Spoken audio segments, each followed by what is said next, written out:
Dear friends, have you ever asked yourself, are we truly following the right ideology, or have we overlooked the blood-stained chapters of history while speaking in the name of peace? What lessons does history really teach us?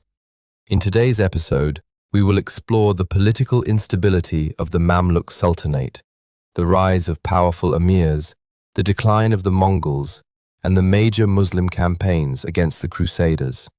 Without further delay, let's begin. Between 676 AH and 776 AH, more than 21 sultans ruled over Egypt, Syria, and the holy cities of Mecca and Medina.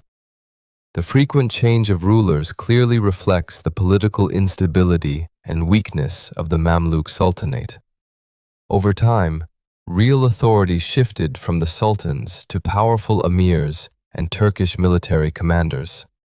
The sultans became little more than symbolic figures, while influential amirs installed and removed rulers at their own will. During this period, several child sultans ascended the throne. Al-Mansur Salah al-Din Muhammad became sultan at the age of 12, Shaban ibn Hussein at around 10, and Al-Nasir Muhammad when he was only 8 years old. Political conspiracies and power struggles became so intense that a man could be a prisoner one day, a sultan the next, and imprisoned again shortly afterward.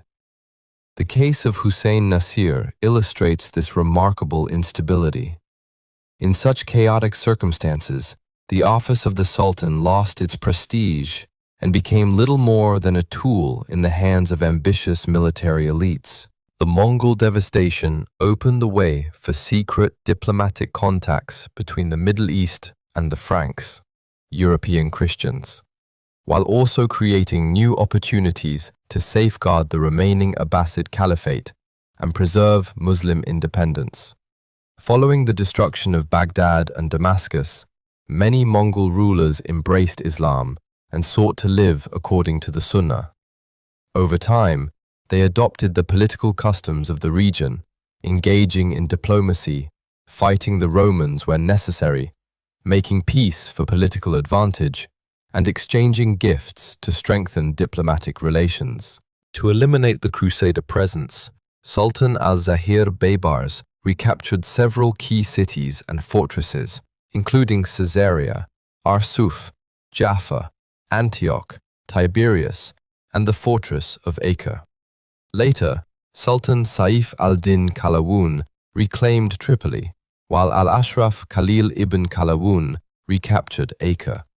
He then continued his campaigns, bringing Tyre, Sidon, and other coastal regions back under Muslim rule. In 736 AH, the decline of the Mongol Empire began with the death of the Mongol ruler Abu Sa'id Bahadur Khan. The historian Ibn Kathir described him as one of the greatest rulers among the Mongols. Ascending to power at the age of just 11, he played a significant role in establishing justice, upholding the Sunnah, and restoring order throughout the state. During his reign, much of the unrest and instability subsided, and the position of Ahl as-Sunnah became stronger. After his death, no strong and unified leader emerged to preserve Mongol rule. As a result, the Mongols became divided by internal conflicts and power struggles, leading to the rapid decline of their political strength. At the same time, political alliances, peace agreements, and diplomatic relations between the Muslim states and the Crusaders increasingly shaped the politics of the Middle East. During this period, two major political alliances emerged in the Middle East.